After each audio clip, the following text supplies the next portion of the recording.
अस्सलाम वालेकुम, कैसे हैं आप लोग? ठीक ठाक। आज हम लोग अपना टॉपिक, हमारा सब्जेक्ट जो है अकाउंटिंग, उसमें टॉपिक फाइनेंशियल स्टेटमेंट वाली प्रोसीड करेंगे। फाइनेंशियल स्टेटमेंट अभी लास्ट लेक्चर्स के अंदर मैंने कहाँ तक कराया? फाइनेंशियल स्टेटमेंट में मैंने बताया मेजर दो चीज़ें हैं, इनकम स्टेटमेंट और बैलेंस शीट।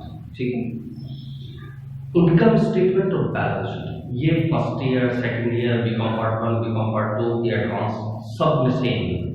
ठीक है, बस थोड़ा सा माइनर सा फर्क हो रहा होगा, जो कि इनकम स्टेटमेंट फर्स्ट ईयर में थोड़ी छोटी थी, वो मैंने करवा दी पूरी डिटेल के अंदर। ठीक है ना, कोई इतना खास फर्क नहीं है फाइनेंशियल स्टेटमेंट के अंदर। जो फर्स्ट ईयर में वही हमेशा रहेगी, बस बीकॉम फाइनल चूंकि वो ज़्यादा चीज़ें भी आ जाती हैं, अदर एक्सपेंसेस या आप यूँ कर कह लें इनकम टैक्स वगैरह, तो वो वहाँ पर उनको ज़रूरत पड़ती है। जबकि फर्स्ट ईयर के अंदर ये बीकॉम पार्ट में इतनी ऐसा ज़रूरत नहीं पड़ती कि फाइनेंशियल स्टेटमेंट की बहुत तमाम चीज़ें, लेकिन ये पता होगा तो आगे चीज़ें प्रोसीड होंगी, कुछ चीज़ें समझ आ रही होंगी। ठीक है, तो फाइनेंशियल स्टेटमेंट इस एतबार से बहुत ज़रूरी है बीकॉम पार्ट 1 के लिए, क्योंकि बीकॉम पार्ट 1 के अंदर वर्कशीट का सवाल आ रहा है। वर्कशीट विदाउट इनकम स्टेटमेंट, अगर आपको कॉन्सेप्ट नहीं हो तो वर्कशीट आप रट्टे लगाना शुरू कर देंगे, समझ के नहीं जाए। एक दफ़ा समझ लेंगे तो जिंदगी भर आसान है। ठीक है, तो इनकम स्टेटमेंट के एतबार से मैंने 2-3 लेक्चर के अंदर फाइनेंशियल स्टेटमेंट में इनकम स्टेटमेंट को कंक्लूड कर दिया। अब मैं आता हूँ बैलेंस शीट। ठीक है, अब बैलेंस शीट वही चीज़ है कि एक तो सिंपल यानी एक सोल प्रोप्राइटरशिप की, यानी एक वाहिद आजाना निज़ाम, एक बंदे का बिजनेस है, जैसे फर्स्ट ईयर के अंदर आता है। सही है, फर्स्ट ईयर में भी इसी तरीके से आता है, और नॉर्मली 99.99% बीकॉम पार्ट 1 में भी इसी तरीके से आता है। यानी सोल प्रोप्राइटर होता है, एक बंदे का बिजनेस होता है, सिर्फ अली कैपिटल लिखा। ठीक है, इस टाइप की जब बैलेंस शीट बनाई जा रही थी, यानी फर्स्ट ईयर की जब बैलेंस शीट बनाई जाती है वो ज़रा सिंपल होती है। ठीक है, बीकॉम फाइनल के अंदर क्योंकि सारी डिटेल मौजूद होती, तो वहाँ जब इनकम स्टेटमेंट बनाई जाती है तो वो बहुत डिटेल के साथ। ठीक है, वो इनकम स्टेटमेंट आपको पता होनी चाहिए कि इसके अंदर क्या क्या चीज़ें आती हैं। अच्छा, मज़े की बात है, ये जो इनकम स्टेटमेंट आएगी डिटेल वाली जो होगी, वो डिटेल वाली सेकेंड ईयर के अंदर भी इम्पोर्टेंट है, क्योंकि सेकेंड ईयर के अंदर एक आपका अलग एक टॉपिक होता है, कौन सा? Issuance of shares and debenture. तो उसके अंदर जब बैलेंस शीट बनाई जा रही है तो सिर्फ और सिर्फ वो बैलेंस शीट वही वाली होती है जो बीकॉम फाइनल के लिए रिकॉर्ड होती है। वो अलग बात है कि हमारे पास इतनी सारी डिटेल, लेकिन जब वो टॉपिक आता है तो उसी के अंदर करने से अलग से मुझे उसके पूरी डिटेल कराने की जरूरत है। ठीक, तो अब हम अपने फाइनेंशियल स्टेटमेंट में जो इनकम स्टेटमेंट हम कर चुके हैं, अब हम बैलेंस शीट को आगे प्रोसीड करते हैं। बैलेंस शीट किस तरह, और बिल्कुल सबसे पहले हम सिंपल वाली करते हैं, यानी कि अगर एक बंदे की बैलेंस शीट हो तो किस टाइप की बन रही होगी, जो कि बिल्कुल काम आएगी जिनके लिए बीकॉम पार्ट 1 और फर्स्ट ईयर। ठीक है, वो अलग बात है, बीकॉम फाइनल में भी कभी ये आ सकता, कुछ भी नहीं कहा जा सकता, लेकिन ये कॉन्सेप्ट क्लियर होगा तो हर चीज़ समझ आ रही है। ओके, ये रिपोर्ट है। ठीक है, आगे प्रोसीड करें। तो अब हम बैलेंस शीट बना रहे हैं। ठीक है, अब बैलेंस शीट के अंदर अब देखो डिटेल के अंदर हमारी सारी चीज़ें पता होनी चाहिए। वो लगाते पेपर में क्या आता है। ठीक है, पता जरूर हमें सारी चीज़ें, जब ये तमाम चीज़ें आ सकती हैं। ठीक है, तो सबसे पहले मैं बैलेंस शीट बना रहा हूँ कि एक सिंपल वाली यानी कि सोल प्रोप्राइटरशिप वाली, और फिर एक कंपनी। ठीक है, दोनों तकरीबन सिमिलर ही होंगी, बस 2-4 चीज़ों का हेड्स का फर्क होगा, बस वो आपने नोटिस करना है। अच्छा, तो यहाँ से स्टार्ट करेंगे।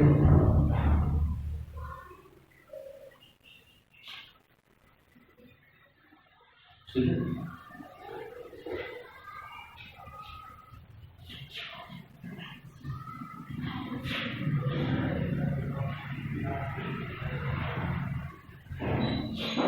ठीक,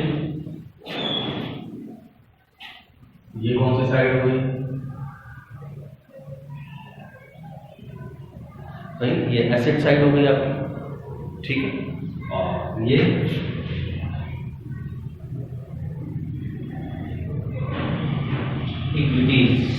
सही है, वरना इसको आप लायबिलिटीज एंड ऑनर्स इक्विटी ये भी लिख सकते हैं, लेकिन इक्विटी लिख लो गाल को।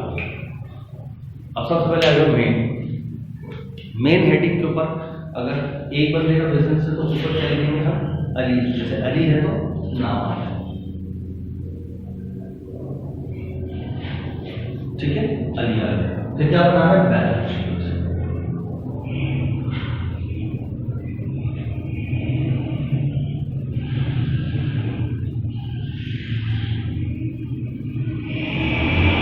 ये आ गई बैलेंस शीट। कब बना रहे हैं, साल के नंबर, साल के एंड में, तो मैं लिख देता हूँ डेट दिसंबर 31, 2020, ठीक। अब आइए सबसे पहले एसेट्स। एसेट्स में क्या क्या चीजें होती हैं, एसेट्स में दो होंगे, एक करंट और एक फिक्स। अब करंट के अंदर क्या क्या चीजें होंगी,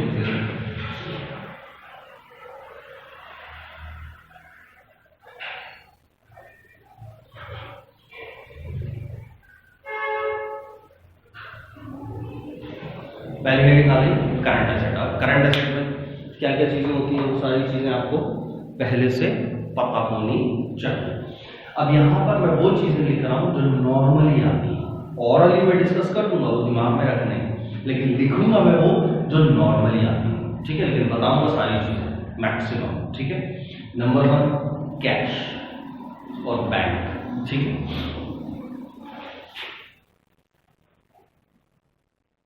कैश, ठीक है, एक लफ्ज होता है बैंक, ठीक है। अच्छा, सबसे पहले तो इन दो के बारे में कि अगर सवाल में सिर्फ और सिर्फ कैश लिखा है तो आप लफ्ज भी सिर्फ कैश लिखेंगे,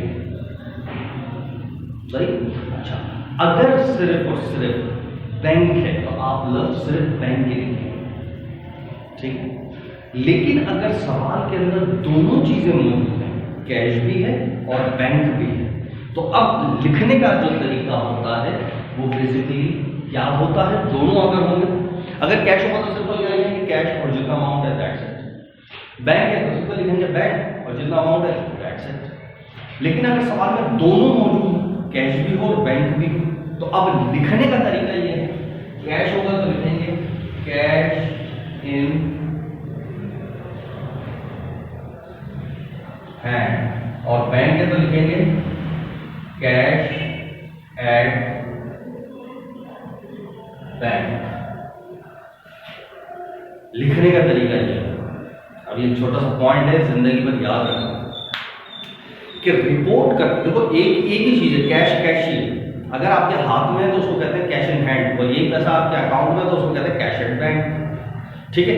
लेकिन एंट्री पास करते हुए या टी अकाउंट बनाते हुए कैश इन हैंड या कैश एट बैंक नहीं लिखते, कैश लिखेंगे या बैंक लिखेंगे, एंट्री में भी और टी अकाउंट में भी।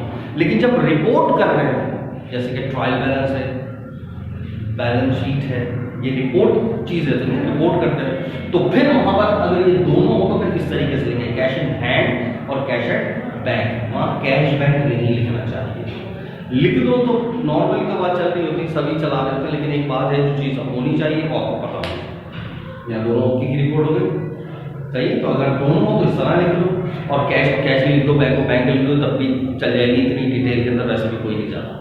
लेकिन चूंकि एक अच्छी बात है तो जो चीज है वो आपको पता जरूर होनी चाहिए, उसूल समझ आएगी। एंट्री पास करते हुए कैश लिखेंगे और जब बैंक आएगा तो सिंपल बैंक ही लिखेंगे। इसी तरह टी अकाउंट में भी कैश या लफ्ज बैंक इस्तेमाल होगा, इन हैंड या एट बैंक एंट्री और टी अकाउंट के अंदर नहीं आएगा। रिपोर्ट करते हुए जब ट्रायल बैलेंस हो तो फिर ये लिखना है, लेकिन वो भी कब लिखना है, जब दोनों हो। एक ही है तो सिंपल कैश ही लिखें, एक है तो उसको कैश इन हैंड लिखने की जरूरत नहीं, या एक ही सिर्फ बैंक है तो उसको कैश एट बैंक लिखने की जरूरत नहीं। एक हो तो कैश है तो कैश ही लिखते हैं, बैंक है तो बैंक ही लिखते हैं, दोनों मौजूद है। रिपोर्ट करते हुए दोनों मौजूद हो तो फिर cash in hand cash at bank की बात है, ठीक है, क्लियर हो गई। अब जो भी अमाउंट होगा वो डालेंगे आप लिख हो गया। अच्छा, कैश बैंक के बाद एक लफ्ज आता है मार्केटेबल सिक्योरिटीज, इन्वेस्टमेंट्स, सही है, ये भी आपके करंट एसेट ही है। लेकिन फर्स्ट ईयर में चूंकि इतना ज़्यादा नहीं आता, तो मैं अभी पहले सिंपल वाली चीज़ बता रहा हूँ, सिंपल बैलेंस शीट के अंदर जब मैं वो वाली वैल्यूएशन कराऊंगा कॉम्प्रिहेंसिव, तो उसके अंदर ये तमाम लफ्ज इस्तेमाल करूँगा। अभी मैं ये लफ्ज इस्तेमाल नहीं कर रहा, लेकिन ओरल इनको मैं डिस्कस कर रहा हूँ। मार्केटेबल सिक्योरिटीज यानी कि ऐसी चीज़ जो मार्केट के अंदर सिक्योर हो आपकी, सही, जैसे आप बॉन्ड वगैरह लेके रख लेते हो, सही है, गवर्नमेंट की पुष्ट बनाई उसके ऊपर हासिल होती है, मार्केटेबल सिक्योरिटीज कहलाती हैं। इसी तरीके से इन्वेस्टमेंट्स है, कहीं आप इन्वेस्ट कर देते हो पैसे, वो भी आपका असेट ही है, जब चाहे ले लो, ठीक है। तो ये दोनों चीज़ हैं, मार्केटेबल सिक्योरिटीज, इन्वेस्टमेंट, ये भी असेट है, ठीक है। उसके बाद रिसीवेबल्स का नंबर आता है। अच्छा, ये जो मैं तरतीब बता रहा हूँ, ये तरतीब भी बहुत इंपॉर्टेंट है। अब रिसीवेबल्स का नंबर आता है, रिसीवेबल में सबसे पहले नंबर का रिसीवेबल कौन सा होता है? नोट, सबसे पहले, सही, नोट्स रिसीवेबल। उसके बाद बिल्स,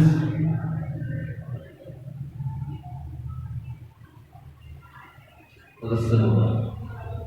उसके बाद आता है accounts receivable,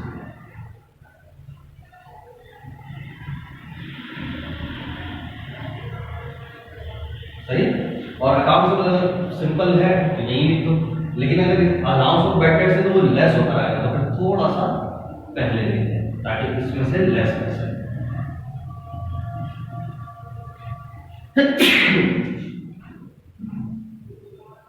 allowance for bad debts,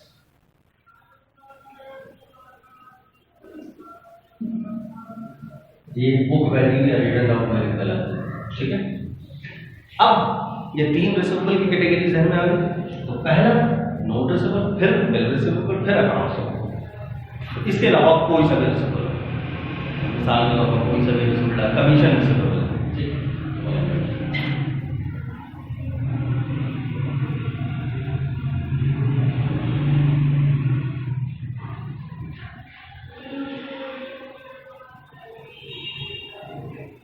यहाँ मैं मैक्सिमम चीज़ें डिस्कस कर रहा हूँ, ठीक है। लगभग पेपर के अंदर ये सारी चीज़ें एक साथ ही मौजूद हों, लेकिन बिकॉज फाइनल में तो ज़्यादा आता ही आता है।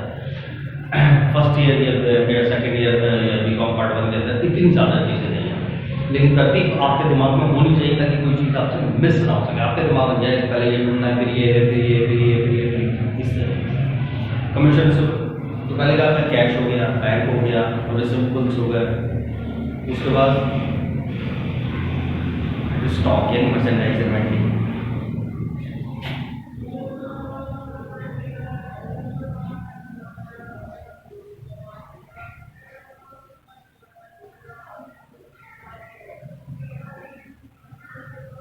अच्छा एक बात याद रखना, बैलेंस शीट के अंदर जितने भी आइटम्स आते हैं कब क्या आते हैं, सब एंडिंग हो गए, तो लिखने की जरूरत नहीं है। मर्चेंडाइज एंडिंग, जो अंडर स्टडी सारे एंडिंग होंगे, हर बैलेंस एंडिंग होगा, हर बैलेंस, सही है। जो फाइनल कॉलम के अंदर आता है वो सारे बैलेंस कौन से होते हैं? Ending balance. हालांकि ये भी इनर कॉलम के अंदर है, ये भी एंडिंग बैलेंस है, ये भी एंडिंग बैलेंस है, सिवाय एक चीज के। जब हम कैपिटल यहाँ लिखते हैं तो शुरू में स्टार्ट लिखते हैं, वो भी एंड के अंदर एंडिंग ही बन जाता है, लेकिन उसकी भी कहानी जब आएगी तो मैं बताऊंगा। तो इसकी अलग से बाकायदा ऑनर्स इक्विटी स्टेटमेंट बनाई जाती है प्रैक्टिकल के अंदर, लेकिन यहाँ पर मैं जैसा होगा वो सब बहुत ज़्यादा ओवरव्यू, ठीक है। यहाँ तो ओके हो गए। तो ये सारे डिटेल कौन सी, हर बैलेंस एंडिंग होगा, बस ये मेन उसको भी जाना एंडिंग, ये भी हो गया। उसके बाद किसका नंबर है? सप्लाईज,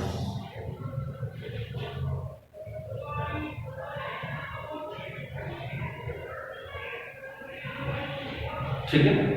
और सप्लाईज के बाद किसका नंबर है? प्रीपेड।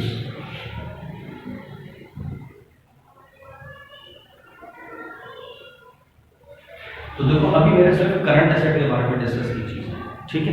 अब ये करंट एसेट मैंने मैक्सिमम सारे ही लिख दिए ऑलमोस्ट। अब सिर्फ इनकी एहतियातें, नेटिविटीज, गोल घुमाना वो है, ठीक है। जैसे कैश, बैंक, फिर रिसीवेबल्स, उसके अंदर सबसे पहले नोट, फिर बिल, फिर अकाउंट, और फिर अलाउंस अगर बैड डेट्स है तो वो लेस हो। फिर कोई और रिसीवेबल है कमीशन, मर्चेंडाइजेबिलिटी एंटी है, सप्लाईज, ये सप्लाईज है इसके आगे मैंने प्रीपेड का लफ्ज़ इस्तेमाल नहीं किया है ना, तो जो बच जाती हैं एंड में अंडरस्टूड होता है वो प्रीपेड ही होती है, ठीक है, तो वो सारी बची हुई यहाँ पर आएगी, ठीक है। फिर एक लफ्ज़ है प्रीपेड, प्रीपेड का मतलब क्या होता है, expenses which are paid in advance, वो तमाम एक्सपेंस जो अभी अमल में तो नहीं आए लेकिन आपने एडवांस में पेमेंट कर दी, वो सब प्रीपेड कहलाता है, तो वो यहाँ पर आए प्रीपेड, ठीक है। अब इसको मैं घुमा फिरा के अल्फाज बोलूँ प्रीपेड को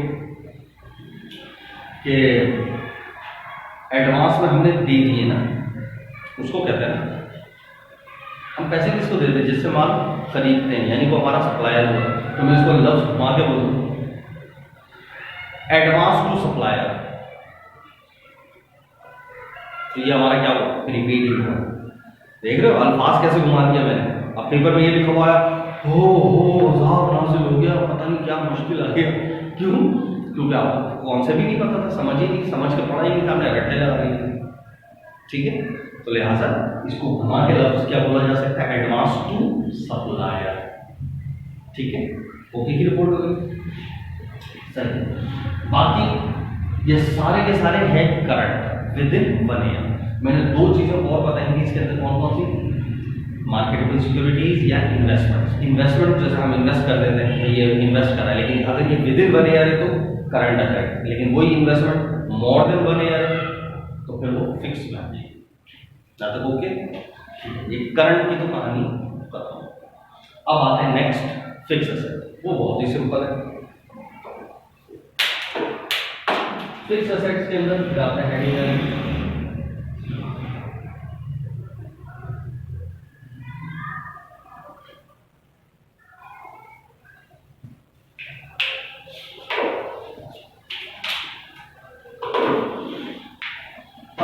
फिक्स असेट में क्या है, जितने भी land, building, furniture, equipment, machinery, vehicles, plant assets, ये सारे के सारे आपके करंट असेट्स के अंदर आते हैं, सही। इसकी भी यही तरतीब से भी ध्यान में रखना, land, building, furniture, equipment, machinery, vehicles वगैरह तमाम, सही। अच्छा, इनके ऊपर अलाउंस फॉर डेप्रिसिएशन होता है, अगर हो तो लेस करेंगे, नहीं तो नहीं। जैसे मिसाल के तौर पर लैंड है, उसके ऊपर डेप्रिसिएशन नहीं होता तो वो कैसे लिखने का तरीका, मैं एक आप लिख दे तो बाकी जितने भी होंगे उसी तरीके से लिखें, तो मुझे सारे लिखने की जरूरत नहीं। जैसे लैंड,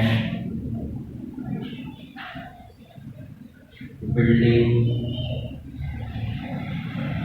अब बिल्डिंग थोड़ा सा पहले लिखेंगे, अगर किसी अलाउंस है तो इसमें से लेस करा, अलाउंस फॉर डेप्रिसिएशन बिल्डिंग, अभी बुक वैल्यू मैं नीचे लिखूंगा तो बुक वैल्यू है, रिटर्न डाउन वैल्यू या नेट वैल्यू लिखने की जरूरत नहीं डायरेक्ट। इसी तरह जिस तरह बिल्डिंग और अलाउंस फॉर डेप्रिसिएशन लिखा इक्विपमेंट होता उसके ऊपर भी होता तो इसके नीचे ही ऐसे जिस तरह से लिखता, व्हीकल्स होता, मशीन भी होता, ये बार बार वर्ड्स होता है, तो मुझे बार बार करने की जरूरत नहीं। ये एसेट साइड से जो हमारा पूरा कंप्लीट हो गया, क्लियर। एसेट्स के अंदर ऑलमोस्ट देखो ये चीजें तो आती ही आती है, सही। जो एक दो एक्स्ट्रा मैंने बताई है बस वो दिमाग में रखना है। ये एसेट साइड हमारा कंप्लीट हो, कैश, बैंक और मार्केटेबल सिक्योरिटीज, इन्वेस्टमेंट्स, फिर note receivable, bill receivable, account receivable, allowance of bad अगर है तो लेस करेंगे वरना डायरेक्ट आगे, फिर कोई और receivable, commission receivable, rent receivable, interest receivable, कोई सर्विस, फिर मर्चेंडिटी एंड फिर सप्लाईज जो अनयूज्ड हैं, फिर प्रीपेड कोई ऐसे एक्सपेंस जो एडवांस में पेमेंट की। एसेट्स के अंदर लैंड तो सीधा सीधा आ जाएगा डायरेक्ट, उसका अलाउंस होता ही नहीं। फिर बिल्डिंग, फर्नीचर, इक्विपमेंट, मशीनरी कोई नहीं है, उसके ऊपर अलाउंस है तो माइनस है कैपिटल। ये एसेट्स था। एक आप कुछ ऐसे भी होते हैं जो इनटेंजिबल, ये सारे दोनों एसेट्स कौन से टेंजिबल है, नजर आ रहे हैं।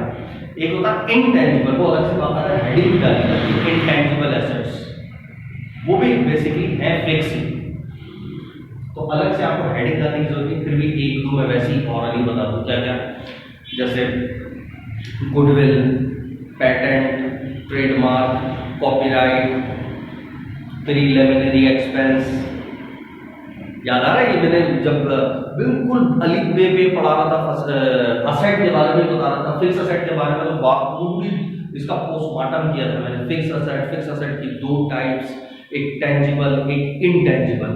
टेंजिबल में दो थी, प्लांट एसेट्स और नेचुरल रिसोर्सेज। याद है? सही है। प्लांट एंड एसेट्स के अंदर क्या क्या आ गया था? वही land, building, furniture, equipment, machinery.